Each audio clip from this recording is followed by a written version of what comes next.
Welcome back to the Gem Cutter's Craft. This is Justin K. Prim, and we are talking all things Jambpeg journey today.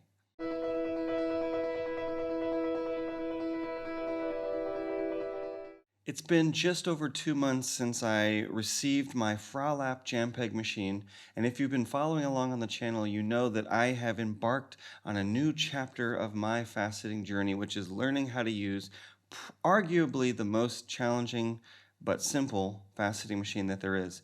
So I've been in the UK and traveling around for the last month, so I haven't done as much Jambpegging as I'd like, but I do have some updates and some things to share about my Jambpeg journey and about the Jambpeg machine.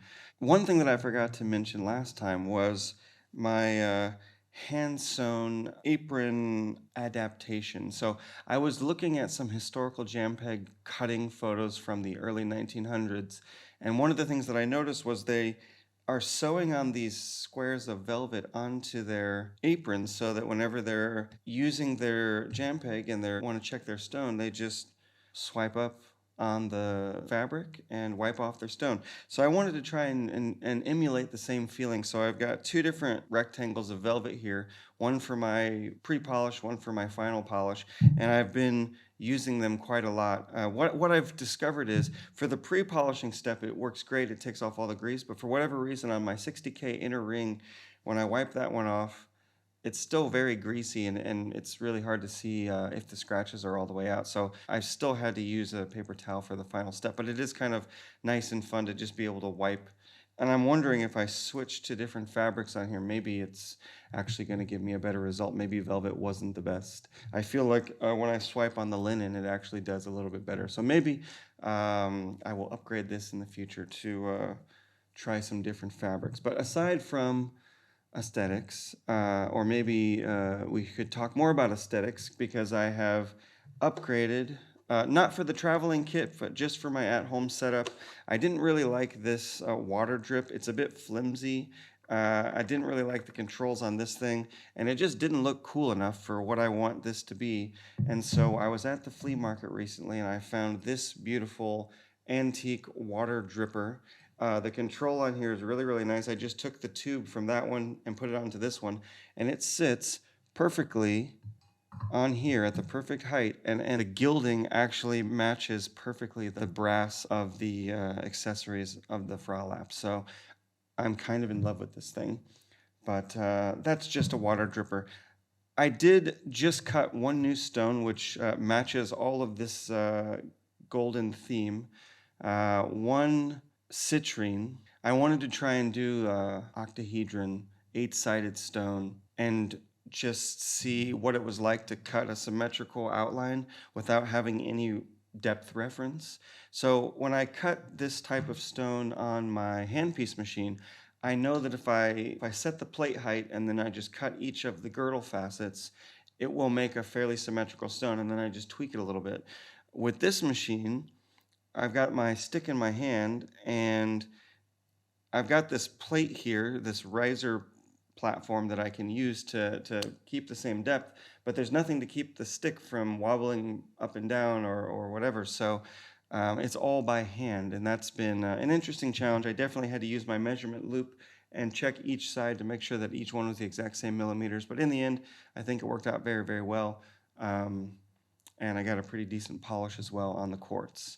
So some machine updates in the last month. I think we already mentioned the table cutter adapter here. I've used this on several stones now. It works really, really well. I'm very pleased to have this in my setup. But new for this month, so this I think is maybe the prototype or the first production version of this. I don't think he even has this for sale on the website yet. And maybe I'm a beta tester, I'm not really sure.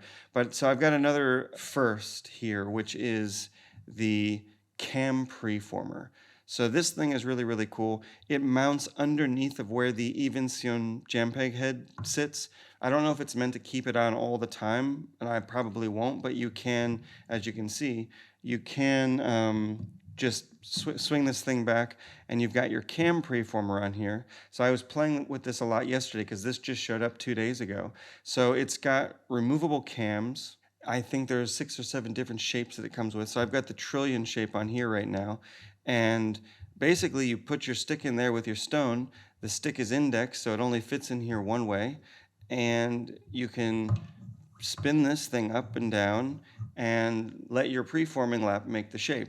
Now what I discovered in doing this, because I did 3 of them yesterday, you need to start with a pretty decent preform. If you just dop rough and then use this, it doesn't really work very well, and you end up cutting so much off the stone that eventually you're going to cut too much of the wax off and it's going to fall off. So it really helps to start with a good preform, something that's similar in the shape, and then this is just going to be your fine preforming, your final little shaping once you've already established proportions, length, width, and a general outline shape.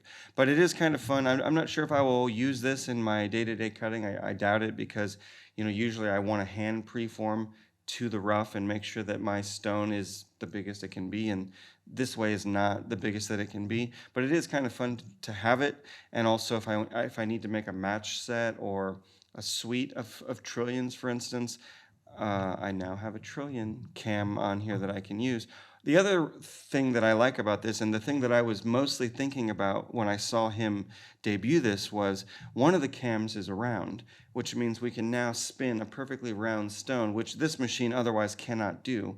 If you're using a mass machine, of course, you can just spin the quill, and same with the handpiece. You put it on 0, lock the tooth open, and you can just spin your index gear circular. This machine otherwise doesn't have a way to do that. You have to do it manually. So I thought, at least this will help me do a perfect round circle really, really quickly. And I'm excited to see how that's going to develop through my Jambpeg journey. So one of the things that I got to do last month, because I'm trying to travel around and meet master cutters who are using these types of machines. And so I was in the UK for a while, and I got the chance to go down and talk to master cutter Ken Harrington again. And since I've already cut now about 10 stones on the Jambpeg machine, it was very cool to kind of go back and talk to him again with some experience and really pick his brain and get some ideas and some reflections from some of the experiences that I've had using this machine and learning about this machine. So it goes like this. You can chip into the side of a stone, setter is broken or whatever. Yeah. So if you narrow it up, take the chip out, you've got a small stone. What happens is you take it, people don't realise the depth of the stone is wider than the width of the stone. So you take the table and you tilt the table right into the chip of the stone, right down the edge. Okay. And stick it up straight and put your front round again. And it doesn't lose any size. Point of the wheel. How do you know which hole to put it in? It becomes force of habit. It's like muscle memory. Oh, okay. You know, I know the angle of this is, right? So I know that that angle is about there. Oh, so it could be a bit higher in this case, but no, I think it's about there. So now I rub it on the wheel to get the water to find its way across the stone. Then just put up, see where I'm at. Now I'm still a bit low.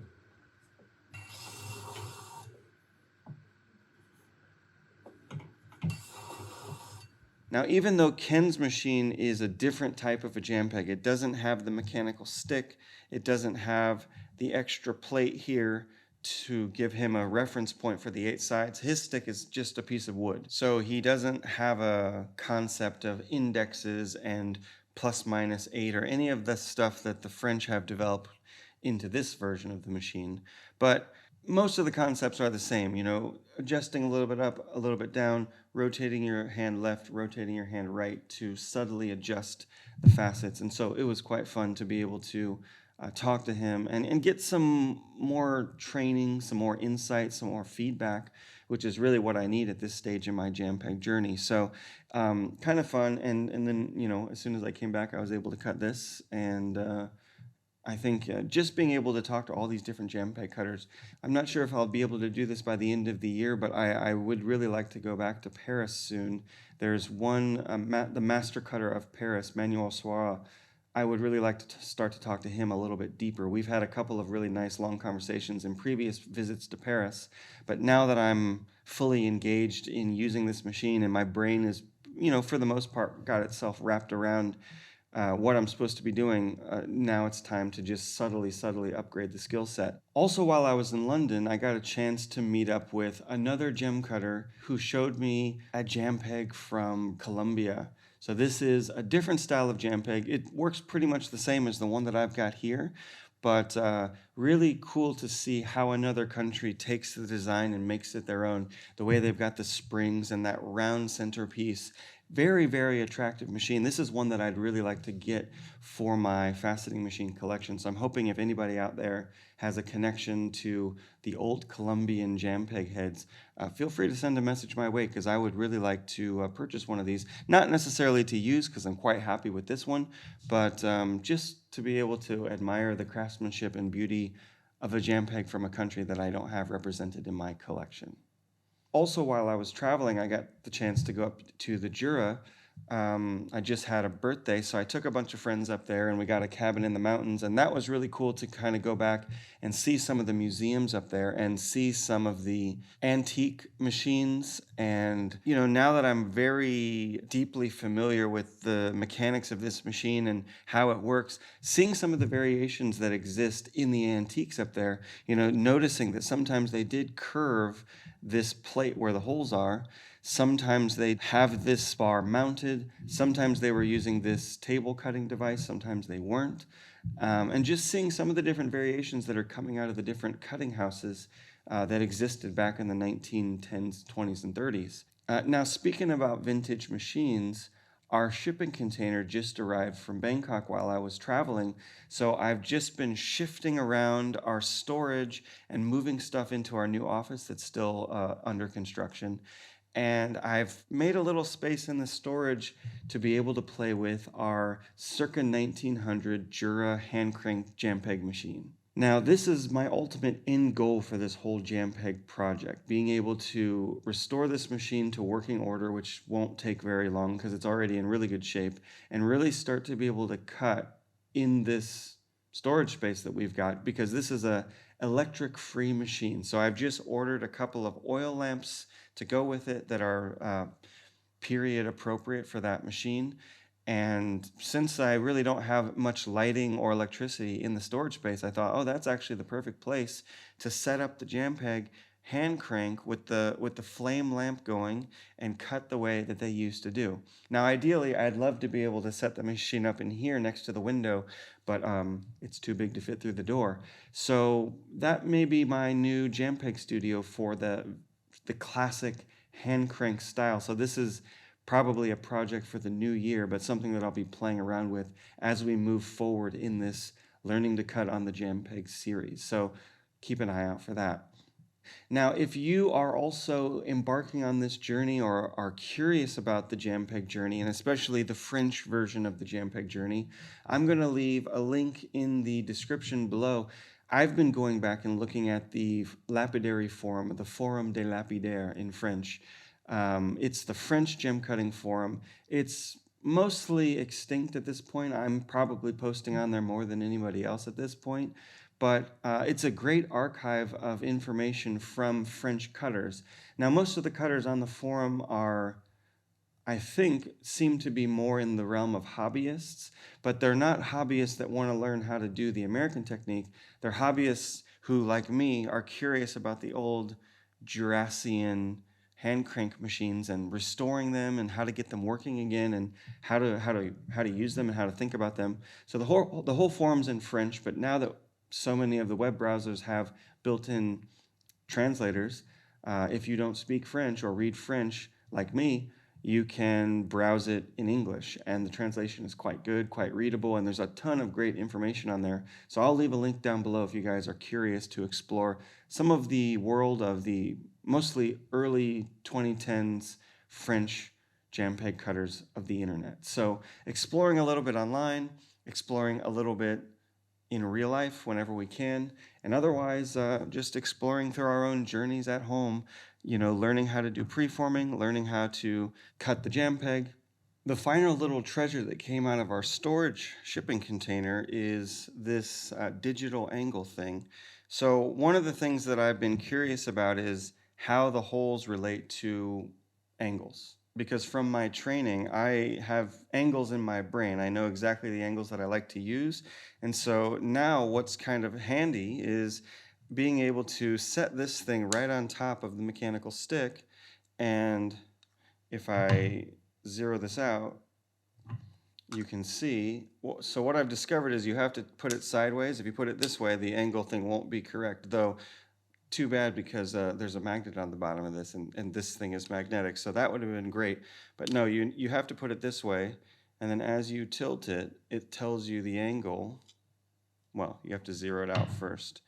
So let's zero it this way. Actually, I just discovered something new. If you zero it on its side, now this is giving proper angles. So that's 90 degrees. And as we're getting close to 45, 35, there's our main angles. And then as we get closer to 20 for our stars. So that's really handy, all the way to 0 for our table. Yeah, okay, that's really great to know. So if you zero it out this way, now that works. And then I can easily figure out, you know, which hole is going to give me which angle that I'm looking for. So for instance, if I don't want to window my citrine, this is how I figured out, okay, I want the third tier of the bottom to be around 41 or 42 degrees. And I've had mixed results using paper measurements on here. So having this here to help me figure out not every single angle and every single hole, because it doesn't really matter, but figuring out the critical angle, very, very important, and maybe figuring out my crown angle, because I do have an idea about what proportion I really like for the crown. So if you're using one of these, this might be handy. And one of my faceting mentors told me that he also uses one of these. So not a bad thing to have. I'm happy that I already had one, didn't have to buy it, and now I can use it. So that's going to be it for today. This is part 3 of my Jambpeg journey, 2 months in, and trying to figure out how all of this works. And I think I've mostly got it figured out. If this stone doesn't say enough about my level of craftsmanship, I feel like I'm getting a good hang on it, and I hope that you are enjoying the journey of following along and seeing me figure out a new skill, becoming a student again, which I absolutely love, and figuring out how to tweak and adapt myself to a new machine. And now I feel like I've got the entire setup here. I don't think there's going to be any more accessories to add to this machine. The Evension, the Preformer, the table cutter, and I can do pretty much anything I want. The only thing actually that I would like to add is a 6-sided stick so I can do a proper trillion shape. But other than that, I feel very comfortable and confident in cutting this way, and I will keep you updated on further Jambpeg journeys. Thanks for joining me. This has been Justin K. Prim right here in France, and I'll check you next time on the Gem Cutter's Craft.